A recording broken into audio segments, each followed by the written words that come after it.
Hello বন্ধুরা, আশা করি সবাই ভালো আছেন।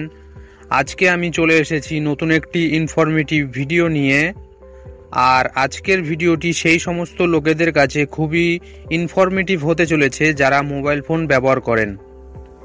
যদি কোনো কারণে আপনার মোবাইল চুরি হয়ে যায় কিংবা হারিয়ে যায়, তবে সেই মোবাইলটি খুব তাড়াতাড়ি কিভাবে পাবেন, আজ আমি এই টপিকের উপর সম্পূর্ণ ভিডিওতে আলোচনা করব। ভিডিওটি শুরু করার আগে যদি চ্যানেলে নতুন হয়ে থাকেন তবে চ্যানেলটিকে সাবস্ক্রাইব করে পাশে থাকা বেল আইকনটি প্রেস করে দেবেন, যাতে আমি যখনই নতুন কোনো ভিডিও আপলোড করি সবার প্রথমে নোটিফিকেশন আপনার কাছে পৌঁছায়।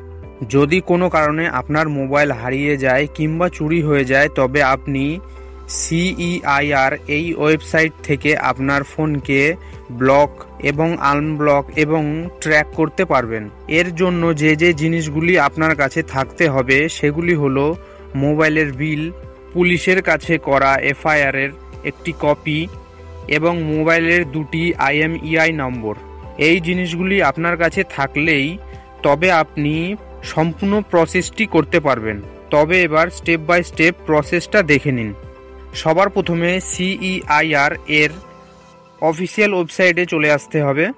তারপর আপনি এই ওয়েবসাইটে কিছুটা স্ক্রোল করে নিচে আসলেই দেখতে পাবেন এই ওয়েবসাইটের সাহায্যে কত মোবাইল ব্লক হয়েছে এবং কত মোবাইল ট্রেস করা হয়েছে। তারপর সবার উপরে ব্লক মোবাইলে টাচ করতে হবে। তারপর আপনি এখানে একটি ফর্ম দেখতে পারবেন, সেটিকে ফিল আপ করতে হবে। এই ফর্মটি ফিল আপ করার সময় অনেকেই একটি ভুল করে থাকে।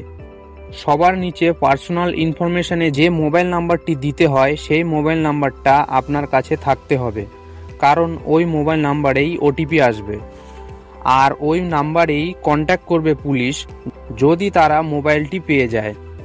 তারপর ফর্মটি ফিল আপ করে সাবমিট করে দিতে হবে। তারপর ওখান থেকে আপনি কমপ্লেন রিকোয়েস্ট ID পেয়ে যাবেন। তারপর ব্যাকে চলে আসতে হবে। কিছুটা সময় পর চেক রিকোয়েস্ট স্ট্যাটাসে টাচ করে রিকোয়েস্ট ID দিয়ে আপনি চুরি হওয়া ফোনটি পুলিশ ট্রেস করতে পারলো কিনা এবং আরও অনেক ইনফরমেশন পেয়ে যাবেন। তো বন্ধুরা, এই ছিল আজকের ভিডিওটি ভালো লাগলে অবশ্যই শেয়ার করতে ভুলবেন না।